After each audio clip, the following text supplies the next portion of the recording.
ये कहानी अपनी जिंदगी की समस्याओं से त्रस्त एक ऐसे व्यक्ति की है जो दिन भर भगवान से शिकायत करता रहा है।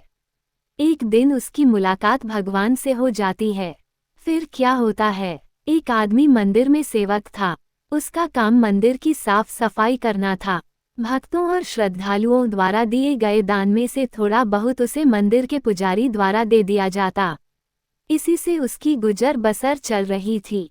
वह अपनी जिंदगी से बहुत परेशान और दुखी था। मंदिर में काम करते करते वह दिन भर अपनी जिंदगी को लेकर शिकायतें करता रहता। एक दिन शिकायत करते हुए वह भगवान से बोला, भगवान जी, आपकी जिंदगी कितनी आसान है। आपको बस एक जगह आराम से खड़े रहना होता है। मेरी जिंदगी को देखो, कितनी कठिन जिंदगी जी रहा हूँ मैं। दिन भर कड़ी मेहनत करता हूँ, तब कहीं 2 जून की रोटी नसीब हो पाती है। काश मेरी जिंदगी भी आपकी तरह होती। उसकी बात सुनकर भगवान बोले, तुम जैसा सोच रहे हो वैसा नहीं है। मेरी जगह रहना बिल्कुल आसान नहीं है। मुझे बहुत सारी चीजें देखनी पड़ती है, बहुत सी व्यवस्थाएं करनी पड़ती है। ये हर किसी के बस की बात नहीं है। भगवान जी, कैसी बात कर रहे हैं आप? आपका काम आसान ही तो है। आपकी तरह तो मैं भी दिन भर खड़े रह सकता हूँ। इसमें कौन सी बड़ी बात है? मंदिर का सेवक बोला, तुम नहीं कर पाओगे। इस काम में बहुत धैर्य की आवश्यकता पड़ती है। भगवान बोले, मैं जरूर कर पाऊंगा। आप मुझे एक दिन अपनी जिंदगी जीने दीजिए। आप जैसा बताएंगे मैं वैसा ही करूंगा। मंदिर का सेवक जिद करने लगा। उसकी जिद के आगे भगवान मान गए और बोले, ठीक है, आज पूरा दिन तुम मेरी जिंदगी जियो। मैं तुम्हारी जिंदगी जीता हूँ, लेकिन मेरी जिंदगी जीने के लिए तुम्हें कुछ शर्तें माननी होगी। मैं हर शर्त मानने को तैयार हूँ भगवान जी। सेवक बोला, ठीक है, तो ध्यान से सुनो। मंदिर में दिन भर बहुत से लोग आएंगे और तुमसे बहुत कुछ कहेंगे। कुछ तुम्हें अच्छा बोलेंगे तो कुछ बुरा।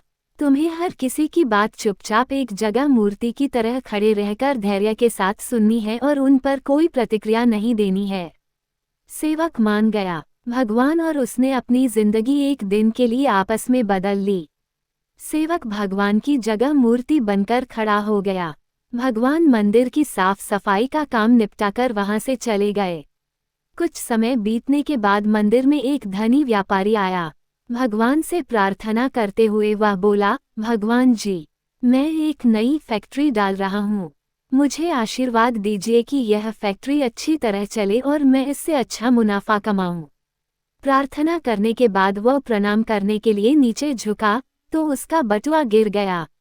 जब वह वहां से जाने लगा तो भगवान की जगह खड़े मंदिर के सेवक का मन हुआ कि उसे बता दे कि उसका बटुआ गिर गया है, लेकिन शर्त अनुसार उसे चुप रहना था।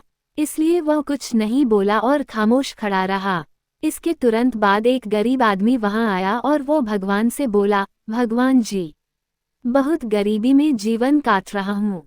परिवार का पेट पालना है, माँ की दवाई की व्यवस्था करनी है। समझ नहीं पा रहा हूँ कि इतना सब कैसे करूँ। आज देखो, मेरे पास बस 1 रुपया है। इससे मैं क्या कर पाऊंगा? आप ही कुछ चमत्कार करो और मेरे लिए धन की व्यवस्था कर दो।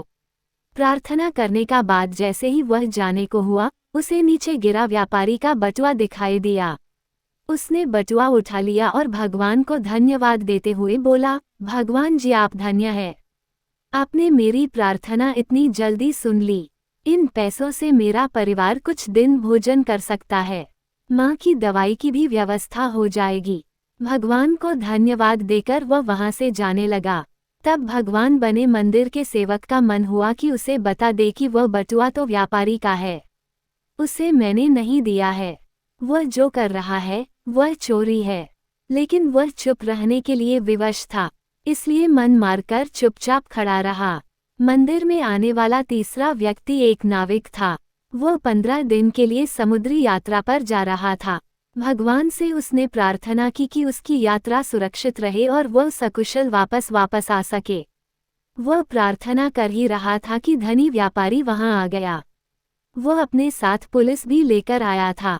नाविक को देखकर वह पुलिस से बोला, मेरे बाद ये मंदिर में आया है। जरूर इसने ही मेरा बटुआ चुराया होगा। आप इसे गिरफ्तार कर लीजिए। पुलिस नाविक को पकड़कर ले जाने लगी। भगवान बने आदमी को अपने सामने होता हुआ ये अन्याय सहन नहीं हुआ। शर्त अनुसार उसे चुप रहना था, लेकिन उसे लगा कि बहुत गलत हो चुका है। यदि अब मैं चुप रहा तो एक बेकसूर आदमी को व्यर्थ में ही सजा भुगतनी पड़ेगी। उसने अपनी चुप्पी तोड़ते हुए कहा, आप गलत व्यक्ति को पकड़कर ले जा रहे हैं। ये बटुआ इस नाविक ने नहीं, बल्कि इसके पहले आए गरीब व्यक्ति ने चुराया है। मैं भगवान हूँ और मैंने सब देखा है। पुलिस भगवान की बात कैसे नहीं मानती। उनकी बात मानकर उन्होंने नाविक को छोड़ दिया और उस गरीब आदमी को पकड़ लिया जिसने बटुआ लिया था। शाम को जब भगवान वापस आए तो मंदिर के सेवक ने पूरे दिन का वृतांत सुनाते हुए उन्हें गर्व के साथ बताया कि आज मैंने एक व्यक्ति के साथ अन्याय होने से रोका है। देखिए आपकी जिंदगी जीकर आज मैंने कितना अच्छा काम किया है। उसकी बात सुनकर भगवान बोले, ये तुमने क्या किया?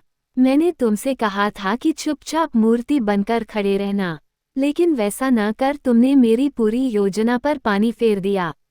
उस धनी व्यापारी ने बुरे कर्मों द्वारा इतना धन कमाया है।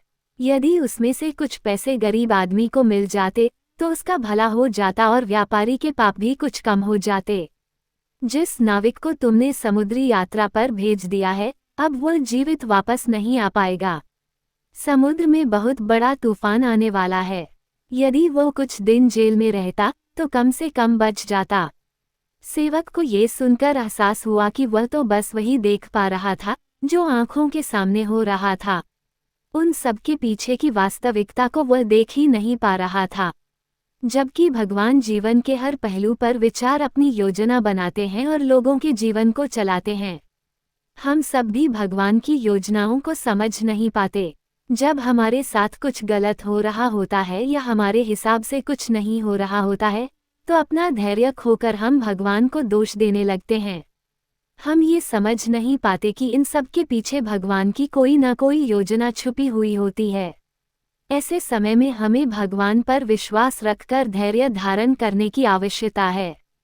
इसलिए चिंता न करें। यदि आपकी मर्जी से कुछ नहीं हो रहा तो इसका अर्थ है कि वो भगवान की मर्जी से हो रहा है, और भले ही देर से ही सही, भगवान की मर्जी से सब अच्छा ही होता है।